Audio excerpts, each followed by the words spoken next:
Welcome to The Explainer. Today we're taking on a pretty special role. I want you to think of yourself not just as a viewer, but as a truth detective. Because let's face it, we live in a world that is absolutely flooded with digital information. Every single day, we're bombarded with images, graphs, charts, you name it. But here's the secret. Not all of them are telling you the whole truth.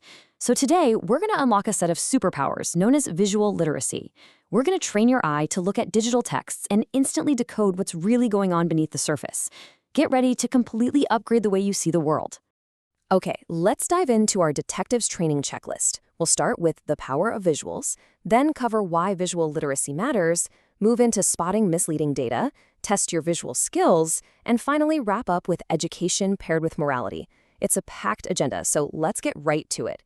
First up, Section 1, the power of visuals, more than just pictures. You know, it's incredibly easy to treat images and graphs as just decorations, like a little visual break from all those heavy, dense words. But actually, that's the very first mistake of an untrained eye. Visual elements carry exactly as much weight and meaning as the written words themselves. And to show you this isn't just some modern internet phenomenon, let's look at this ancient biblical wisdom from Habakkuk 2:2. It says, "Write the vision, make it plain on tablets, so he may run who reads it." I absolutely love that phrase, make it plain. For thousands of years, communicators have known that if you want someone to instantly understand a complex idea, to literally run with it the moment they hear or see it, you've got to make it visually plain. Visuals take these huge, complex visions and translate them into plain, immediate understanding. So that brings us right to our core concept for today, which is visual literacy. Basically, this is the ability to accurately interpret and draw meaning from graphs, images, and charts in digital texts. And I really want to highlight that word accurately. Honestly, anyone can glance at a chart and get a vague feeling about what it means, but a visually literate person, a true truth detective, can look at that exact same chart and extract the precise, accurate meaning. Having a solid grasp on these visual elements gives you a massive advantage. You stop being just a passive consumer of information and start acting as an active investigator. Moving right along to Section 2, why visual literacy matters, your detective toolkit. Now, you might be sitting there wondering, why do I even need this toolkit? Is it just to pass my next science test? Absolutely not. This is straight up self-defense in the modern information age. Being able to interpret visuals correctly ensures you don't get tricked. Plus, it unlocks 3 core truth detective skills. First, you learn how to read different types of charts and graphs, so you can quickly spot patterns. Second, you start noticing how images actually add to or even completely change the meaning of the text right next to them. And third, you learn how to detect misleading visuals and manipulation. Honestly, these skills protect you whether you're working on a school project or just scrolling through the daily news. Let's see how this builds in Section 3, spotting misleading data, field training. Let's head into the field and look at a few real-world examples. Here's our first one. I kind of like to call this the good guy chart. It's just a standard bar graph showing monthly rainfall. Now, as a truth detective, what exactly are we looking for here? Well, we look at the edges. Notice how this chart has clearly labeled axes and super clear units of measurement. Because the creator played by the rules, your brain can instantly and accurately summarize all that data. You can just glance at it and immediately see the comparison between the wet and dry months. It's honest, it's clear, and it makes the data completely plain. But then, on the flip side, we have our second example, the villain graph. And this brilliantly illustrates one of the most common tricks used to manipulate you in digital media, distorting the y-axis of a chart. Just think about the contrast here. A totally accurate, honest y-axis almost always starts at 0, which gives you a true sense of scale. But a manipulated chart, it might crop that axis entirely, starting the baseline way higher up and literally ignoring the bottom half of the graph.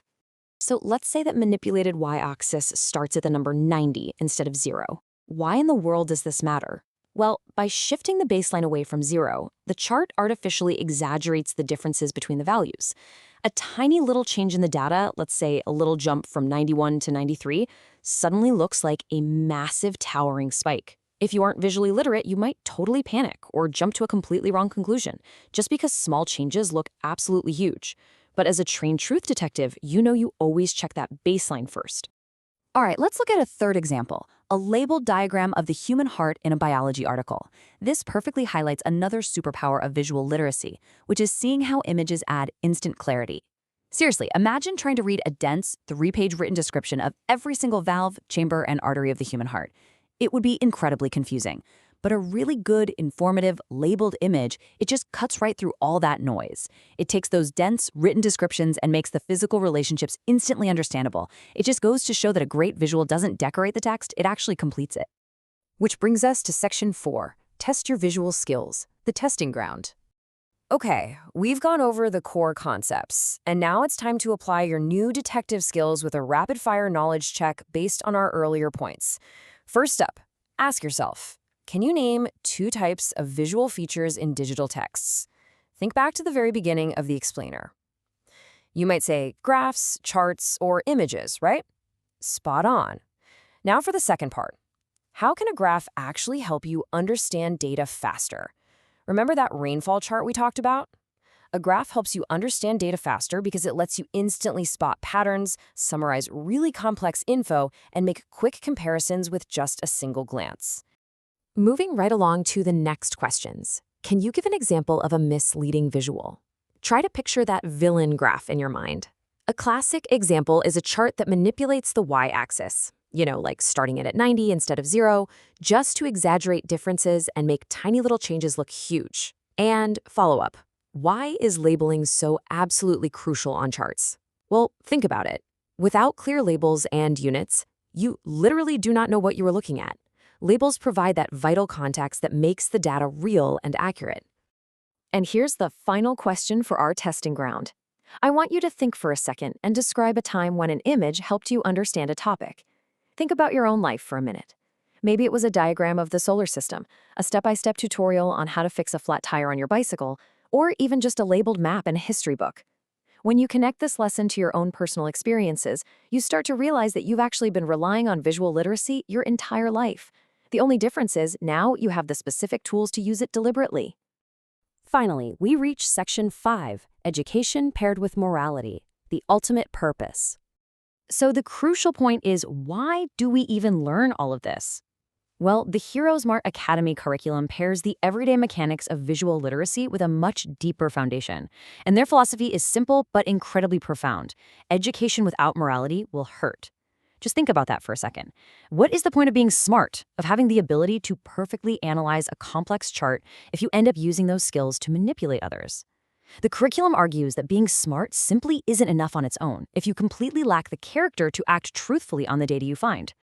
The source material actually roots this true learning in a spiritual foundation, pointing directly to Romans 8:6-7, which promises peace of mind to everyone who keeps their mind spiritual.